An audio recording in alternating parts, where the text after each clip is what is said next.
ஆதியாகமம் 27ஆம் அதிகாரத்தை எடுத்துக்கொள்ளுங்கள். ஆதியாகமம் 27ஆம் அதிகாரம் 30வது வசனத்தை நம்ம வாசிக்க போகிறோம். ஆதியாகமம் 27வது அதிகாரத்திலே ஸ்தோத்திரம் 27ஆம் அதிகாரம் 30வது வசனத்தை நம்ம சேர்ந்து வாசிக்கலாம். ஈசாக்கு யாக்கோபை ஆசீர்வதித்து முடிந்த போது யாக்கோபு தன் தகப்பனாகிய ஈசாக்கின் சமூகத்தை விட்டு புறப்பட்ட உடனே அவன் சகோதரரைய ஏசா வேட்டையாடி வந்து சேர்ந்தார்.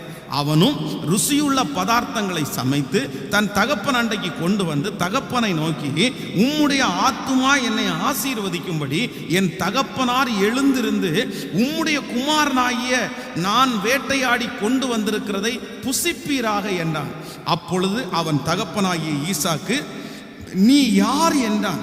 அதற்கு அவன், நான் உமது மூத்த மகனாகிய ஏசா என்றான். அப்பொழுது ஈசாக்கு மிகவும் பிரமித்து நடுங்கி, வேட்டையாடி எனக்கு கொண்டு வந்தானே அவன் யார்? நீ வரும் முன்னே அவைகள் எல்லாவற்றையும் நான் புசித்து அவனை ஆசீர்வதித்தேனே, அவன் ஆசீர்வதிக்கப்பட்டவனாகவும் இருப்பான் என்றான். ஏசா தன் தகப்பனுடைய வார்த்தையை கேட்டவுடனே மிகவும் மனம் கசந்த உரத்த சத்தமிட்டு அலறி தன் தகப்பனை நோக்கி, என் தகப்பனே, என்னையும் ஆசீர்வதியும் என்றான்.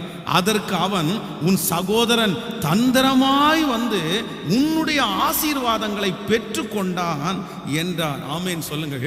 ஆண்டவருடைய பிள்ளைகளே, இந்த இடத்திலே ஏசா தன்னுடைய வாழ்க்கையிலே ஒரு ஆசீர்வாதத்திற்காக, ஒரு சகாயத்திற்காக எதிர்பார்க்கிறான். ஏற்கனவே ஒரு விளைவு அவனுக்கு வந்துருச்சு, ஏற்கனவே ஒரு ஆசீர்வாதத்தை அவன் தொலைச்சிட்டான். இப்போ தன்னுடைய தகப்பனாருடைய ஆசீர்வாதத்தை அவன் தொலைக்க கூடாதுன்னு முடிவு எடுத்துட்டான். அப்பா இப்போ ஒரு வாய்ப்பு கொடுக்குறாரு, நான் இன்னும் கொஞ்ச காலத்துக்குள்ள மரிக்க போறேன், நான் மரிக்கிறதுக்கு முன்பாக உன்னை ஆசீர்வதிக்க விரும்புறேன், நீ போய் வேட்டையாடி உன்னை சமைச்சிட்டு வா, நான் சாப்பிட்டுட்டு உன்னை ஆசீர்வதிக்க போறேன்னு சொன்ன உடனே இவனுக்கு ஏற்கனவே தவற விட்டதுனால இதை தவற விடக்கூடாதுன்னு சொல்லி வேகமாய் போய் ஜெபிச்சுட்டு போனானோ எப்படி போனானோ, ஆனால் சீக்கிரமாய் அதை போய் அவன் வேட்டையாடி கொண்டு வருகிறான். ஆனா வேட்டையாடி கொண்டு வரும்போது வேதம் சொல்லுது, அவனுக்கு முன்பாகவே அவனுடைய சகோதரன் வந்து அந்த ஆசீர்வாதத்தை இப்ப வாங்கிட்டு போறான். இப்ப தன்னுடைய தகப்பனாரை பார்த்து சொல்றான், என் தகப்பனே, என்னையும் ஆசீர்வதியும், ஒரு ஆசீர்வாதம் கூட நீங்க மிச்சம் வைக்கலையா? எனக்கு ஒரு ஆசீர்வாதம் கூட இல்லையா? இல்லப்பா, உன் சகோதரன் தந்திரமாய் வந்து அதை வாங்கி கொண்டு போனான். நம்பர் 1, முதலாவதாக நம்ம நிறைய பேருடைய வாழ்க்கையில நமக்கு சகாயம் செய்ய வேண்டியவர்கள் என்கிற ஒரு டீம் இருக்கிறாங்க.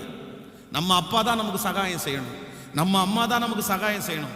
இவங்க நமக்கு சகாயம் செய்ய வேண்டியவர்கள், நமக்கு உதவி செய்ய, நமக்கு சகாயம் செய்ய, நம்மளை டெவலப் பண்றதற்காக ஆண்டவர் அவர்களை வைத்திருக்கிறார். ஆனால் நமக்கு சகாயம் செய்ய வேண்டியவர்களே நமக்கு செய்யாமற் போகும்போது நான் என்ன நம்புறேன் அப்படின்னா, பரலோகத்தின் தேவன் நமக்கு சகாயம் செய்ய வல்லவராய் இருக்கிறார். விசுவாசிக்கிறீங்களா?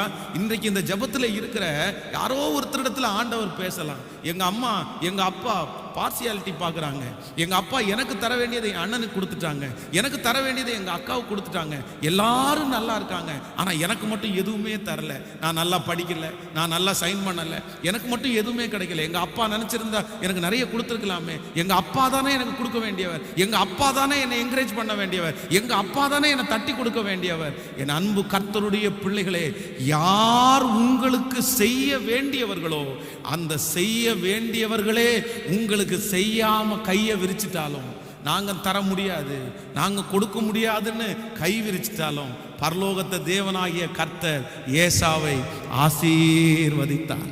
கர்த்தர் அவனை ஆசீர்வதித்தார். கர்த்தர் அவனை ஆசீர்வதித்து ஒரு மலை நாட்டையே அவனுக்கு கொடுத்தார். நீங்கள் உபாகமத்தின் புஸ்தகத்தில் எடுப்பீர்களே ஆனால் 2வது அதிகாரத்திலே, உபாகமம் 2ஆம் அதிகாரம் 5வது வசனத்தை நம்ம வாசிக்கும் போது எடுத்துக்கொள்ளுங்கள். உபாகமம் 2வது அதிகாரம் 2வது அதிகாரத்திலே 5வது வசனத்தை நம்ம வாசிக்கலாம். 2ஆம் அதிகாரம் 5வது வசனம், அவர்களோடே போர் செய்ய வேண்டாம், அவர்கள் தேசத்திலே ஒரு அடி நிலமும் உங்களுக்கு கொடேன், சேயீர் மலை நாட்டை ஏசாவுக்கு சுதந்திரமாகவே கொடுத்தேன். ஒரு கரங்களை தட்டி கர்த்தருக்கு ஒரு கனப்படுத்துங்க பார்க்கலாம், கர்த்தரை நன்றி சொல்லுங்க பார்க்கலாம்.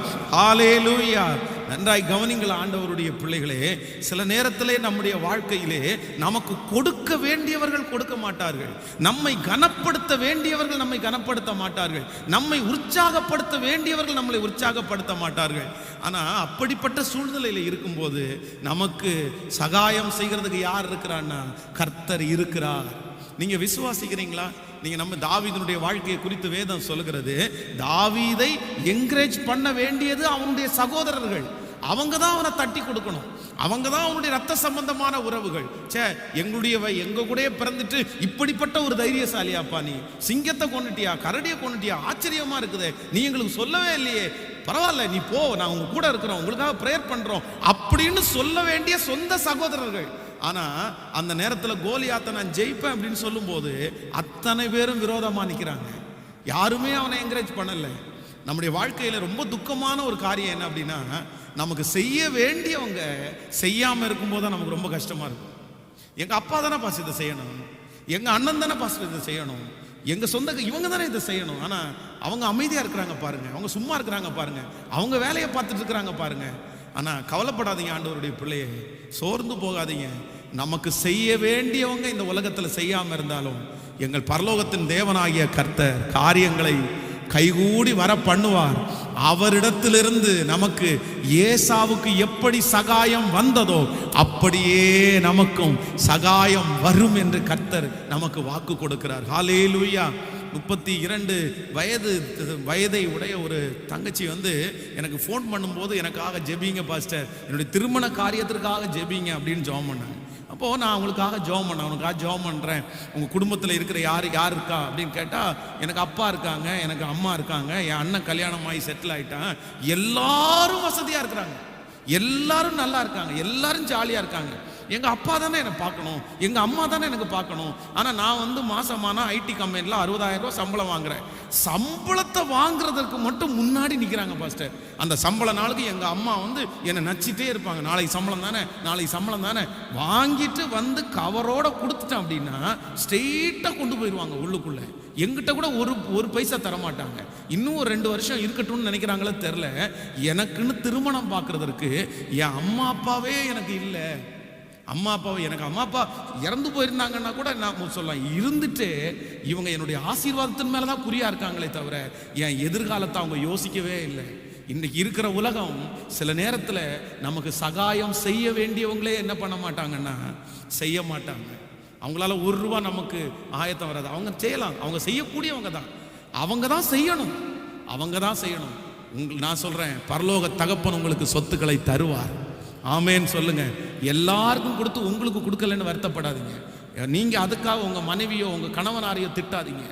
உங்களுக்கு மட்டும் கிடைக்கல, எல்லாரும் பகிர்ந்துக்கிட்டாங்க, எல்லாரும் செஞ்சுட்டாங்க, நீங்க மட்டும் ஏன் இப்படி வெறுமையா இருக்கணும்? உங்க அப்பாட்ட கேளுங்க, உங்க அம்மாட்ட கேளுங்க.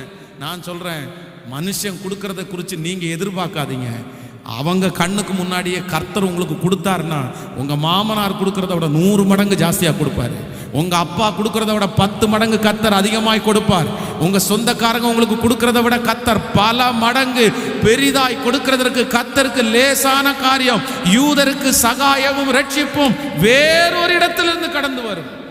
ஆமேன்னு சொல்லுங்க. அப்போ இன்றைக்கு ஆண்டவருக்கு எதுக்கு நன்றி சொல்ல போறோம் அப்படின்னா, ஆண்டவரே எனக்கு செய்ய வேண்டியவர்களே செய்யாம இருந்தாலும் நீங்க எனக்கு செய்வீங்க. சொல்லுங்க பார்க்கலாம், கையை மேல உயர்த்தி எல்லாரும் சொல்லுங்க, ஆண்டவரே எங்களுக்கு செய்ய வேண்டியவங்களே செய்யாம இருந்தாலும் நீங்க எங்களுக்கு செய்வீங்க. நான் நம்புறேன் ஆண்டவரேன்னு சொல்லுங்க. நீங்க நான் நடக்கும், இந்த அற்புதம் நடக்க போகிறது, இந்த சத்தத்தை கேட்கும் போதே நடக்க போகிறது. ஹல்லேலூயா, ஹல்லேலூயா. என் தேவன் அவ்வளவு பெரிய நல்லவர். என் தேவன் உனக்காக செய்வார், என் தேவன் நமக்காக செய்வார், என் தேவன் நமக்காக செய்வார். ஹல்லேலூயா.